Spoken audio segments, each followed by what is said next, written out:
tomirlari bo'lsa, displaziya holatda, ektocervix o'sib ketsa, qalinlashib ketsa, mana bu holatda mana kuydirishgacha borgansiz. Shu holat pokazaniya bo'ladi. Uni ham darajasiga qarab. Displaziya yengil, o'rta og'ir va уже bachadon bo'yni raki. Endi kuydirganda ham ras shunga pokazaniya bo'ldimi yo VPC положительный chiqdimi 16, 18, 31, 33 turi bo'yi aytdingiz положительный chiqdi dedingiz. Bu sizda rak bor degani emas, lekin mana shu bachadon bo'ynini qog'ozdagi avaylashingiz kerak. U yoqda eroziya turibdi, qin devorida mana bunaqa toshmalari bor. Siz aytyapsiz, men kuydirdim deyapsiz. Ustini o'zini kuydirib qo'ysangiz, ichidan yana chiqib kelaveradi servikalniy kanalda. Toza to'qima chiqqunicha kesib olib, undan keyin kuydiriladi.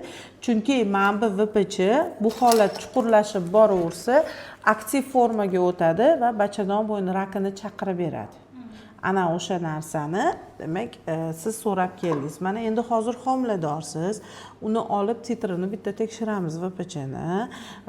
Bachadon bo'ynida nima chiqqanini VPCdan boshqa kuydirib, masalan, kesib olgan bo'lsa, gistologiyaga bergan bo'lish kerak. Uni u kesilmagan, prosta ustini o'zi kuydirilgan.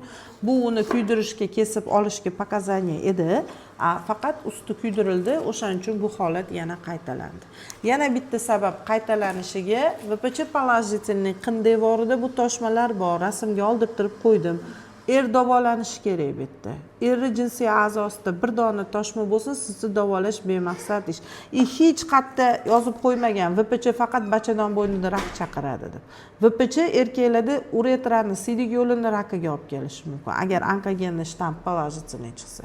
O'shaning uchun baravar bitta paytda davolanganda hozir mana shunaqa holat bo'lmasdi, tim bo'lib bu yerda homiladorlik bor.